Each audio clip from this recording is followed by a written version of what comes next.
Olá, boa noite. Boa noite. Um sábado de graves acidentes pelo país. No sul do Paraná, 9 pessoas morreram.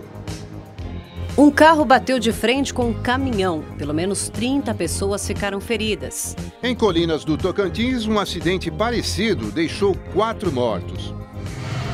Um susto daqueles bem na hora do casamento no interior de São Paulo. O helicóptero que trazia a noiva caiu.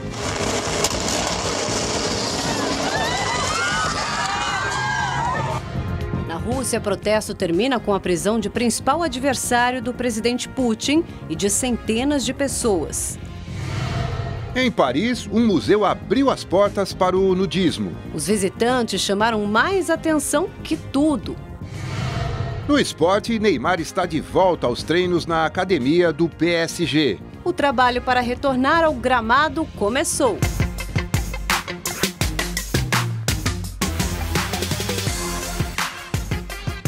O Rede TV News traz muito mais. Seja bem-vindo e aproveite!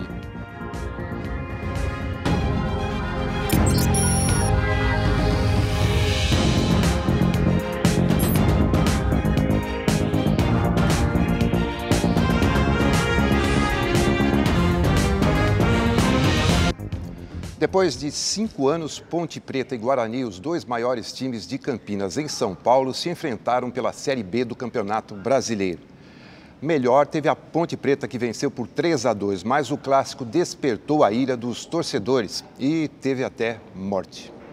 A rivalidade foi para fora de campo e transformou o reencontro em tragédia. Torcedores dos dois times se enfrentaram a 5 quilômetros do estádio Brinco de Ouro. O torcedor da Macaca, Leonardo Bernardes, foi baleado na confusão. Ele morreu a caminho do hospital. Vamos continuar falando de esporte. O Fernando Navarro está aqui. Boa noite, Navarro. Tudo bem? Boa noite, Érica. Tudo ótimo. Como é que está o pé do Neymar? Já está treinando? Todo mundo quer saber. Parece que bem, né? A gente viu algumas imagens, o Paris Saint-Germain já divulgou algumas imagens do Neymar treinando, fez algumas embaixadinhas. Parece que anda tudo bem lá em Paris. Vamos ver. Sem moleza! Um dia após retornar à França, Neymar já apareceu fazendo trabalhos na academia. O craque até ensaiou algumas embaixadinhas e mostrou toda aquela habilidade com o pé operado. Ainda não há uma data para a volta do brasileiro aos gramados, só que ele não deve atuar pelo PSG nessa temporada mais não. O lendário ex-técnico do Manchester United, Alex Ferguson, de 76 anos, passou por uma cirurgia emergencial. Segundo seu antigo clube, Ferguson teve uma hemorragia cerebral. Ainda de acordo com o United, o procedimento cirúrgico foi bem sucedido, mas ele ainda precisa de um tratamento intensivo.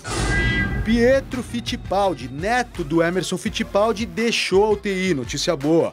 O piloto sofreu um grave acidente no treino classificatório para a corrida de abertura do Mundial de Endurance na Bélgica. Pietro teve fraturas nas pernas e rompimento dos ligamentos do joelho direito. Boa recuperação para ele. Fala de voleibol agora, porque amanhã tem a grande final da Superliga Masculina de Vôlei. Quem será que vai vencer esse jogaço? Jogo entre SESI e Sada Cruzeiro. Quem conta tudo pra gente é o nosso repórter Rodrigo Cabral. Vai lá, Cabral. Para conquistar pela segunda vez o título da Superliga, o SESI terá de quebrar um incômodo tabu. Vencer o Sada Cruzeiro pela primeira vez nesta temporada. Até agora foram 3 jogos e 3 derrotas. A última por 3-2 na primeira partida da decisão. Em uma semana é muito difícil que se mude uma temporada inteira de trabalho, então é bem provável que o jogo continue no mesmo nível. E caprichar, chegar aqui, acho que a gente está bem preparado, tanto psicologicamente quanto fisicamente. Esta é a 4ª vez em 8 anos que Sada Cruzeiro e SESI decidem o título da Superliga. E nesses confrontos a vantagem também é do time mineiro. Dos 5 títulos, 2 foram conquistados nos duelos contra o adversário deste domingo. O Sada aposta na experiência do líbero Serginho, de 39 anos. Ele já conquistou tantos títulos da Superliga que precisa tomar cuidado para não perder as contas. 3 no Minas e 5 no Cruzeiro. Na verdade são 14 com 8 títulos. Estamos indo para a 15ª agora. É muito número, eu não sou de exatas não, eu sou de humanas. Do lado do SESI, destaque para o campeão olímpico Lucão, de 2,10 metros. A gente espera poder fazer mais uma boa partida no domingo aí e tentar levar para esse Golden Set, esse set decisivo. A promessa mais uma vez é de uma grande final de Superliga. 15 mil torcedores nas arquibancadas do Mineirinho e grandes estrelas do vôlei brasileiro em quadra. Valeu, Cabral, jogaço. Vamos falar de surf de piscina, porque está acontecendo neste momento. Olha a imagem aqui, ó. Seleção brasileira de surf representada por este monstro aqui, ó, Filipinho Toledo, que destruiu a onda. Tirou a primeira nota 10 unânime, tá? Esse é o campeonato de piscina que está acontecendo na piscina do Kelly Slater, lá na Califórnia, tá? E esse daí é um teste, um evento teste que está acontecendo para ser um possível, uma etapa, na verdade, do Mundial de Surf que vai acontecer em setembro, nesse mesmo lugar. E tem muita gente também falando, olha isso, Filipinho destruiu a onda, falando que também esse pode ser um possível formato aí, né, de seleções agora para o surf, que é um esporte olímpico, para um surf poder ser bem representado aí nas Olimpíadas. O Filipinho simplesmente destruiu a onda, tirou essa nota 10 unânime. O Gabriel Medina, que é o técnico, né, dessa equipe, tem o Adriano Mineirinho também, muita gente aí nessa seleção brasileira. Um formato muito legal. Vamos falar de rugby agora, vamos trocar de esporte, né? Falar de rugby, porque a seleção brasileira ela entrou em campo, né, no Sul-Americano, 6 Nações. Quem acompanha tudo de pertinho foi o Fernando Fontana. Vai lá, Fefon. Legal, amigos do Rede TV News, estou falando aqui do Canindé, onde a seleção brasileira venceu o Chile 28-12 no Campeonato Sul-Americano 6 Nações de Rugby. E agora, na próxima rodada, vai pegar a Argentina dia 12 e a Colômbia no próximo dia 19. Estou aqui ao lado do Jardel. Jardel, próximo jogo vai ser contra a Argentina. Até aquela rivalidade dos irmãos que tem no futebol também no rugby. Um abraço. Um abraço. Boa noite. No rugby a gente não tem tanto essa rivalidade como tem no futebol. Mas é um jogo duríssimo. A Argentina tem um grupo muito forte na competição e a responsabilidade de vitória é deles e a gente chega como franco atirador. A gente está a cada dia melhorando, trabalhando duro para poder jogar de igual a igual com eles. Fernando Fontana para o Rede TV News. Legal, Fefon, obrigado. O esporte vai ficando por aqui, gente. Um ótimo domingo para vocês. Segunda-feira tem mais. Obrigada, Navarro, para você também. Obrigado. E a gente já está de volta com um recado importante aí aos telespectadores do Rede TV News no Recife, gente. A partir de segunda-feira, dia 7 agora, a Rede TV estará em um novo canal e para sintonizar o nosso sinal, você precisa acessar o menu da sua TV e fazer aquela busca automática de canais, sabe? Depois basta aguardar a sintonização até o fim e a Rede TV vai aparecer lá prontinha para você. Bom, chegou a hora da previsão do tempo, a Luciana Camargo já está aqui. Érica, nós estamos em pleno outono e nada de chuva em São Paulo? Nada de chuva, pelo contrário, tempo seco, né, Lu? Quando é que vai chover? Quando é? Daqui a pouquinho eu respondo a sua pergunta. Uma ótima noite a vocês, uma ótima noite de sábado a você que nos assiste. Então, faz uns 20 dias que a gente não tem uma chuva significativa aqui em São Paulo, né? Isso porque a gente tem uma massa de ar seco que está cobrindo o estado, que está impedindo a chegada de frentes frias. Tem até uma frente fria passando lá em alto mar, pela costa paulista, mas no máximo ela vai trazer o quê?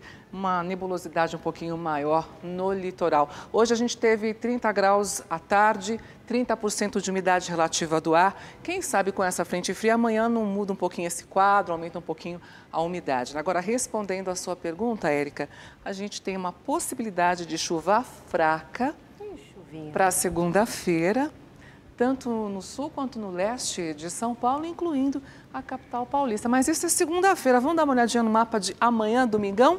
Começando pelo sudeste, olha só. Nessa área mais escura, que inclui quase todo o estado do Espírito Santo, chove a qualquer hora do dia. Também há previsão de pancadas de chuva, mas mais para a parte da tarde, para o interior e para o leste da região. No mais, é o sol que vai predominar. Vamos para o sul do país, porque a chuva vai apertar um pouquinho mais no leste do Paraná e de Santa Catarina, mas é o sol que vai predominar na maior parte da região nesse domingo.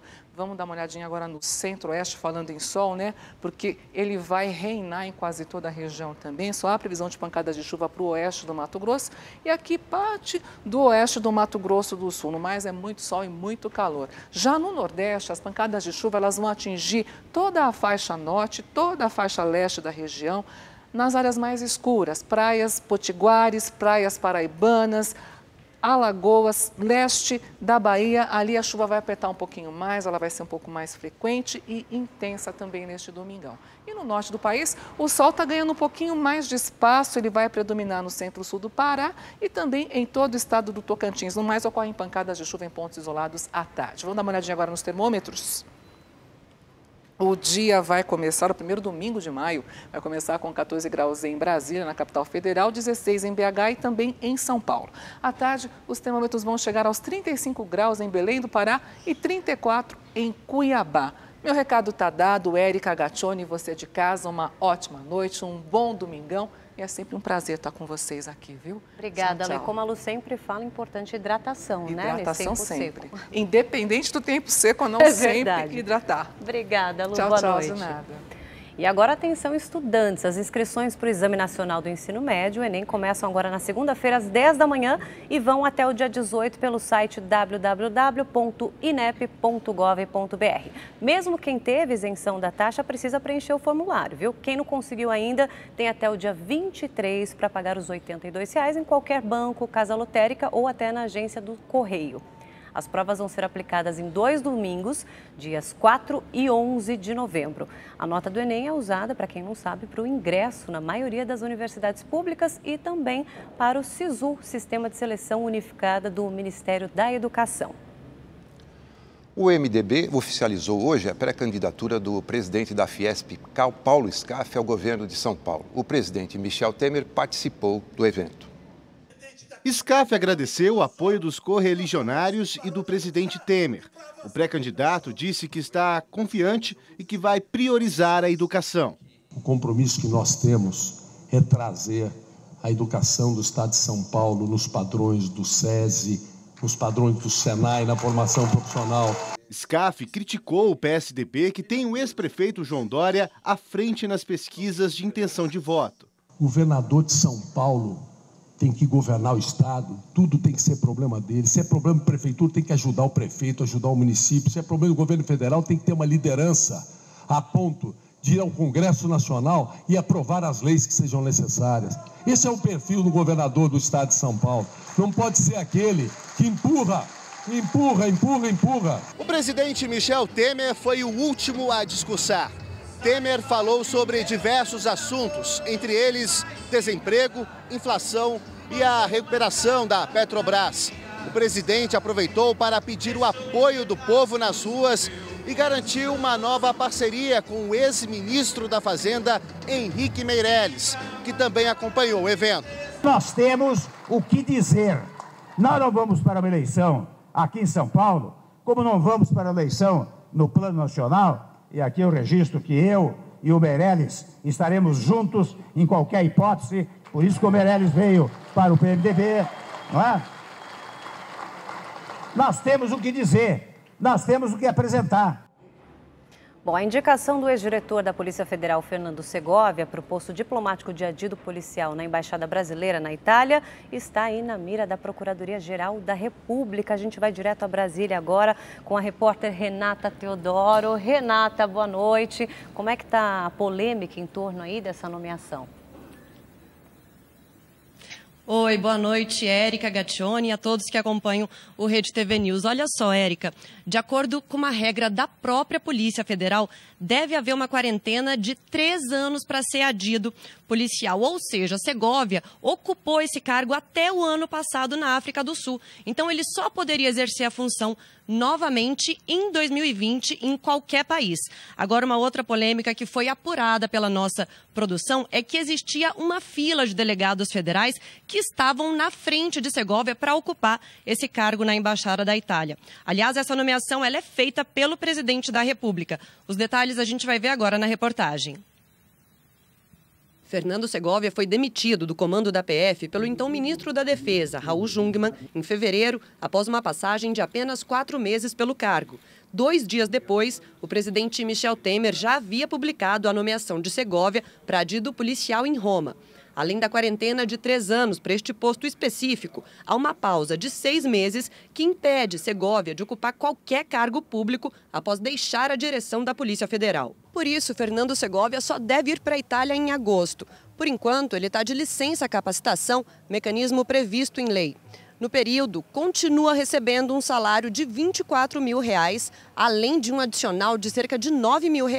Segovia foi exonerado da PF após uma série de declarações que desgastaram a imagem dele no cargo. A primeira foi a que a mala com suposto dinheiro de propina, flagrada com Rodrigo Rocha Loures, ex-assessor do presidente Michel Temer, não provava nada. Depois, em uma entrevista, deu a entender que o inquérito que apura se o presidente Michel Temer recebeu propina de empresas do setor portuário seria arquivado.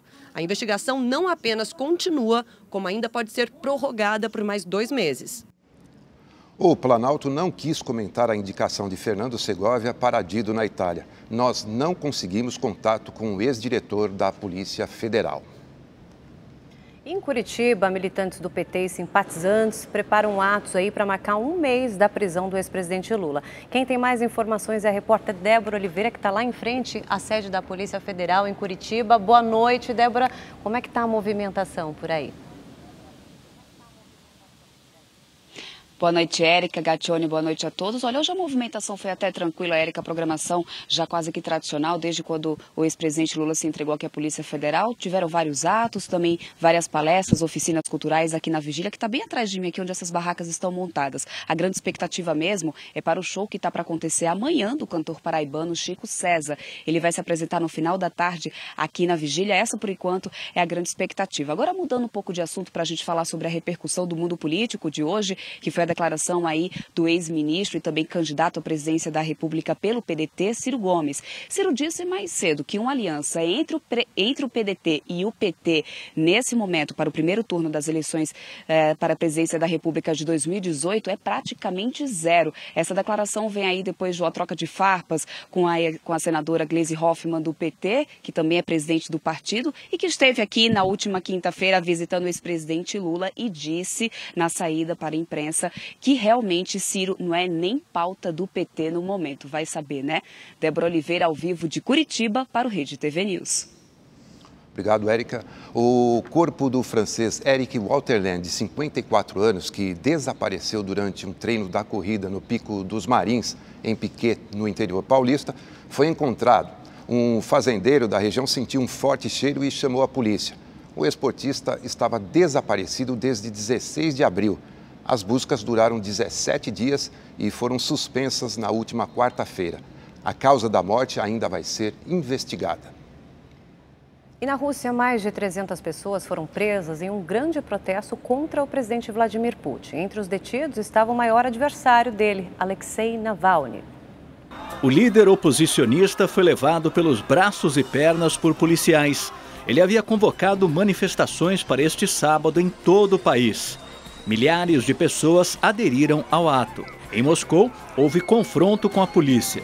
Os apoiadores de Navalny contestavam o quarto mandato de Putin, que começa em 2 dias, completando 2 décadas do líder de Estado no poder. Navalny, que é o maior adversário de Putin, foi impedido de se candidatar à presidência. Na França, milhares de pessoas tomaram as ruas numa marcha pacífica contra as reformas econômicas propostas pelo presidente Emmanuel Macron. Com faixas de Pare Macron, os manifestantes diziam 1 ano basta, tempo em que o político ocupa o cargo. O ato foi organizado por um movimento de extrema esquerda. Um tremor de magnitude 6,9 foi registrado no Havaí, o mais forte em 4 décadas. O estado já estava em situação de emergência após a erupção do vulcão Kilauea, causada por uma onda de mais de 100 terremotos em menos de 5 dias. Mais de 2.000 pessoas tiveram de deixar as casas.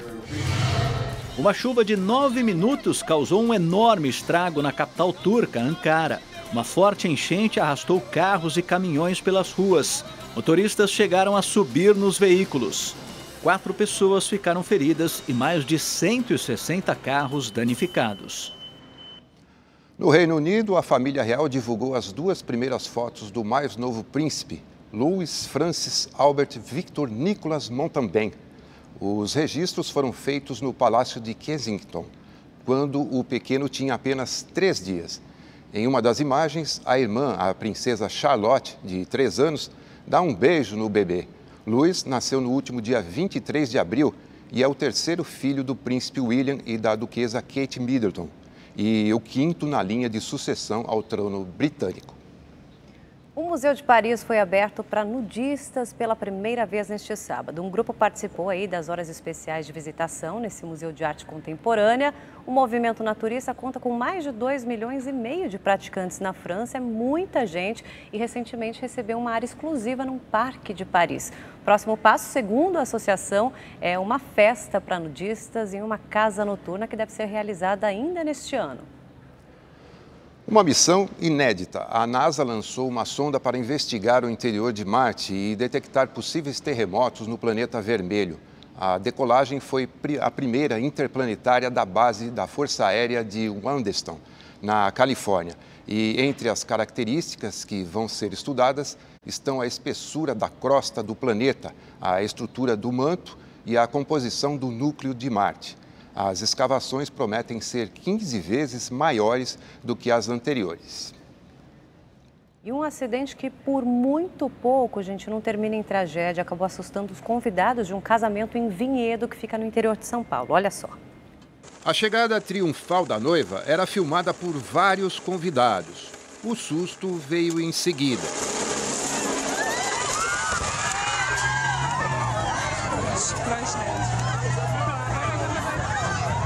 Pouco antes de cair, o helicóptero parece bater em algo.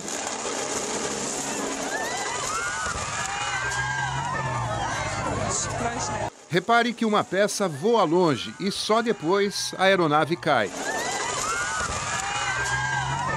As primeiras informações da polícia dizem que uma das hélices se chocou com uma estrutura. Esse outro vídeo registra o desespero de todos que estão na festa, inclusive de quem filma. Nossa, mãe de Deus! De repente, mais um susto. A aeronave explode. Ah, por que o povo tá deixando lá? Fica aí!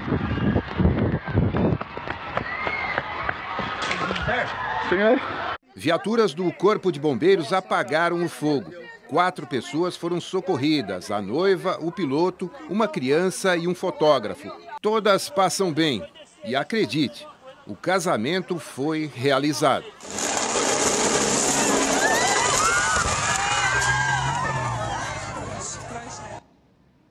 Impressionante, né? 9 pessoas morreram em um grave acidente entre um ônibus e um carro em Candói, no sul do Paraná. Segundo a polícia rodoviária, o automóvel invadiu a contramão e bateu de frente com o ônibus. Os 2 passageiros do carro e 7 do coletivo morreram na hora. Pelo menos 30 pessoas ficaram feridas. Próximo à cidade de Colinas do Tocantins, outro acidente deixou 4 mortos. Um ônibus que saiu do Piauí com destino a Brasília invadiu a pista contrária e atingiu um caminhão. Os 2 motoristas e 2 passageiras morreram na hora. Outras 13 pessoas tiveram ferimentos. Em Osasco, na Grande São Paulo, tio e sobrinho foram assassinados a tiros na porta de casa. Vitor Henrique da Silva, de 13 anos, e Jonathan Jacó Souza, de 18, estavam com algumas meninas quando 4 homens em um carro preto mexeram com elas. Segundo a polícia, houve discussão e os ocupantes do veículo atiraram. Vitor e o tio chegaram a ser socorridos, mas não resistiram. Até agora, ninguém foi preso. No Rio de Janeiro, câmeras de segurança registraram um assalto no bairro do Meier, na Zona Norte. Os criminosos armados rendem a motorista. A vítima, então, segue em direção à calçada. Mas um dos bandidos não consegue dirigir o carro e, acredite, ele pede ajuda à própria vítima. Logo depois, os assaltantes conseguem fugir. E a gente vai ao vivo agora até o centro da capital paulista para ter mais informações sobre o trabalho do Corpo de Bombeiros nos escombros do prédio que desabou no início da semana. O repórter Giovanni César acompanha ali também a situação de muitas pessoas que continuam acampadas aí no Largo do Paissandu, né, Giovanni? Boa noite. Boa noite, Érica. Boa noite, Luiz Gaccioni, a todos os que acompanham o Rede TV News. Esse é um momento muito delicado no trabalho de retirada dos escombros, porque eu vou pedir para o nosso querido Carlos Olímpio mostrar. Um cão farejador está agora fazendo buscas, porque eles encontraram algumas roupas. E essas roupas já foram mostradas para o cão fareja essas roupas e vai aos locais onde pode ter indício de que tenha algum corpo ali. Então você vai vendo nesse momento quando o cão, tem um grupo também de bombeiros, de pessoas ali das equipes de salvamento acompanhando tudo, e o cão vai a todo momento lá para dentro. Em alguns instantes eles ampliam a luz aqui também para que facilite o trabalho desse cão, e ele vai farejando, buscando, porque possivelmente tem alguma coisa ali dentro, entendeu? Ele vem, os bombeiros fazem um trabalho com esse cão e a gente vai acompanhar daqui para levar até você qualquer novidade, ok? Então, repetindo, encontraram vários vestígios de roupas, pedaços de roupas de possíveis vítimas desse desabamento e a gente vai continuar acompanhando. Hoje, durante todo o dia, a repórter Estela Freitas foi quem esteve por aqui acompanhando também o trabalho de retirada desses escombros. Vamos acompanhar na reportagem. A Prefeitura de São Paulo já tem um levantamento inicial dos 70 prédios ocupados por movimentos sociais na cidade. As vistorias vão começar por aqueles em situação mais perigosa. Existem critérios que foram definidos, a planilha está sendo finalizada. Segunda de manhã a gente reúne finalmente a equipe e à tarde a gente faz a primeira vistoria nos primeiros prédios na cidade. Entre os critérios analisados estão o número de ocupantes, a conservação da estrutura e a parte elétrica. O inquérito que apura as condições do edifício que desabou no Largo do Paissandu vai ouvir um engenheiro da Prefeitura que assinou 3 relatórios nos últimos 2 anos, apontando que o prédio não tinha danos estruturais. As buscas pelos desaparecidos devem continuar por pelo menos mais 2 semanas. 5 pessoas ainda estariam entre a montanha de concreto e ferragens. Selma Almeida da Silva e os 2 filhos gêmeos de 9 anos, além do casal Eva Barbosa Lima, de 42 anos, e Valmir Souza Santos, de 47. Estamos resfriando, vocês percebem que no momento que são retiradas as partes da superfície, a fumaça ela aparece. Então é porque esses ambientes que estão abaixo estão aquecidos. Então o trabalho é retirada dos escombros da superfície, resfriamento e na sequência emprego dos cães. Assim que os bombeiros identificarem vestígios de moradia, como por exemplo restos de utensílios domésticos, eles vão interromper os trabalhos com o maquinário pesado para que os cães farejadores possam entrar e avaliar se há vítimas entre os escombros. Se o sinal for positivo, mais uma vez os bombeiros voltam a fazer a retirada dos entulhos manualmente até encontrarem possíveis vítimas. Até agora, apenas o corpo de Ricardo Pinheiro, de 39 anos, foi encontrado. Por pouco, ele não foi salvo pelos bombeiros minutos antes do prédio em chamas desabar. O enterro aconteceu hoje no cemitério da Vila Formosa, na zona leste de São Paulo. E no fim da noite de ontem, sexta-feira, um homem que é apontado como um dos líderes do movimento pela moradia, ele foi ouvido pela polícia e conversou rapidamente com a imprensa. Vamos ver. Movimento mesmo? De movimento nenhum. Aham. Qual é a sua relação com o pessoal que morava lá? Eu só ajudo as pessoas. Mas não existe cobrança nenhuma. Como? Isso não existe cobrança. Eu só estou indignado com esse negócio das pessoas ficarem falando na televisão que eu sou fugitivo, a Ananias está fugindo, a Ananias não foge de nada. Lembrando que na próxima quarta-feira, dia 9, a partir das 2 horas da tarde, vai haver uma grande manifestação de todos os movimentos de moradia aqui de São Paulo, em solidariedade às vítimas e também ao pessoal que continua aqui no Largo Paissandu. Eles também vão ter um ato ecumênico em homenagem às vítimas, às pessoas que morreram nesse grande desastre. Voltamos com vocês. 2 policiais militares morreram no Rio de Janeiro na manhã de hoje. Eles foram encontrados desacordados dentro de uma viatura em Barra de Guaratiba e levados para o hospital, mas não resistiram. A PM aguarda a perícia desses corpos para saber a causa das mortes. Uma das hipóteses é de que o gás do escapamento tenha vazado para dentro do carro. A crise financeira no estado tem deixado os veículos em condições precárias, o que pode também, ter provocado esse acidente. E à tarde, uma perseguição policial na zona sul do Rio de Janeiro terminou com 2 pessoas feridas por balas perdidas. Um veículo em alta velocidade não obedeceu à ordem de parada da polícia no Flamengo e houve troca de tiros. Os criminosos abandonaram o carro em Copacabana e conseguiram fugir. Uma mulher foi ferida na perna e já recebeu alta do hospital. O homem, que foi baleado no abdômen, passou por cirurgia e continua internado. E ainda no Rio, um intenso confronto entre policiais militares e criminosos acabou assustando muita gente, muitos moradores da comunidade da Rocinha, na Zona Sul. Ao som de tiros, foi assim que os moradores da Rocinha acordaram mais um dia. Bom dia, Vietnã! Quem vive na região relata que a violência tem assustado cada vez mais. Tá difícil sobreviver aqui na favela porque do nada, maior tiroteio, só morre pessoas inocentes e nós estamos acuados porque nós não temos o que fazer, não temos para onde correr. A troca de tiros aconteceu na parte alta da comunidade. De acordo com a Polícia Militar, o confronto começou quando uma equipe do batalhão de choque foi atacada por criminosos. Foram quase 2 horas de tiroteio. Não houve registros de feridos e apreensões. As operações acontecem na Rocinha desde setembro do ano passado. Este foi o 2º tiroteio na comunidade nesta semana. Na última terça-feira, feriado do Dia do Trabalhador, houve confronto e a autoestrada Lagoa Barra, que fica às margens da comunidade, chegou a ser interditada. Por hoje é só, o Rede TV News fica por aqui. Agora tem Operação de Risco na Rede TV. Uma boa noite para você. Uma boa noite, até domingo e uma ótima final de semana para você.